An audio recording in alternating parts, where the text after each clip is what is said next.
തൃശ്ശൂരിൽ നിന്ന് നല്ല ക്വാളിറ്റിയിലുള്ള ബോബ ടീ കുടിക്കണമെങ്കിൽ നേരെ വിട്ട് കഫേ സ്റ്റോയിലേക്ക്. കഫേ സ്റ്റോ എവിടെയാണെന്നല്ലേ? തൃശ്ശൂർ ഇപ്പം തന്നെ അവർക്ക് 2 ബ്രാഞ്ച് ഉണ്ട്. ഒന്ന് വരുന്നത് തൃശ്ശൂർ വടക്കാഞ്ചേരിയിലാണ്, പിന്നൊന്ന് വരുന്നത് വിയൂര് ദീപ തിയേറ്ററിന്റെ തൊട്ടടുത്തായിട്ട് വരും. ഇത് മുതലാളി ഉണ്ടല്ലോ, ഭയങ്കര ഫ്രണ്ട്ലിയാണ്, നമ്മുടെ കൂട്ടുകാരനും കൂടിയാണ്. ടീ മാത്രമല്ല, അവരുടെ എല്ലാ ഫുഡും നല്ല ക്വാളിറ്റിയിലാണ് പ്രൊവൈഡ് ചെയ്യുന്നത്. ഫ്രണ്ട്സും ഫാമിലിയൊക്കെ ആയിട്ട് പോകാൻ പറ്റിയ നല്ലൊരു ഫുഡ് സ്പോട്ടാണ് ഇപ്പോൾ തൃശ്ശൂരിലെ കഫേ സ്റ്റോ. ആദ്യം തന്നെ പറയട്ടെ, നമ്മുടെ ചാനലിന്റെ പേര് പറയുകയാണെങ്കിൽ നിങ്ങൾക്ക് പ്രത്യേക ഡിസ്കൗണ്ട് വരെ കിട്ടും. സെക്കൻഡ് ബ്രാഞ്ച് ഉദ്ഘാടനത്തിന് ഞങ്ങളും പോയിട്ടുണ്ടായിരുന്നു. ജയരാജ് വാര്യരായിരുന്നു ഉദ്ഘാടനത്തിൽ വന്നിട്ടുണ്ടായിരുന്നേ. ഒരു സെലിബ്രിറ്റീനെ നേരിട്ട് കണ്ടല്ലേ, ഞങ്ങളും കൂടെ എടുത്തൊരു ഫോട്ടോ. ബോബ ടീ മാത്രമല്ല, അവരുടെ എല്ലാ ഫുഡും നല്ല ക്വാളിറ്റിയിലാണ് അവർ പ്രൊവൈഡ് ചെയ്യുന്നത്. Good ambience with good quality, അതാണ് കഫേ സ്റ്റോ.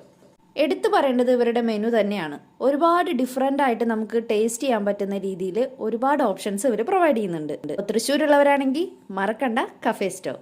നിങ്ങൾ ഇനി പോയിട്ടുണ്ടെങ്കിൽ അതും കമൻറ്റ് ചെയ്യാൻ മറക്കല്ലേ. അപ്പോൾ അടുത്ത വീഡിയോ ആയിട്ട് ഉടനെ തന്നെ കാണാം. അതുവരേക്കും ബായ്.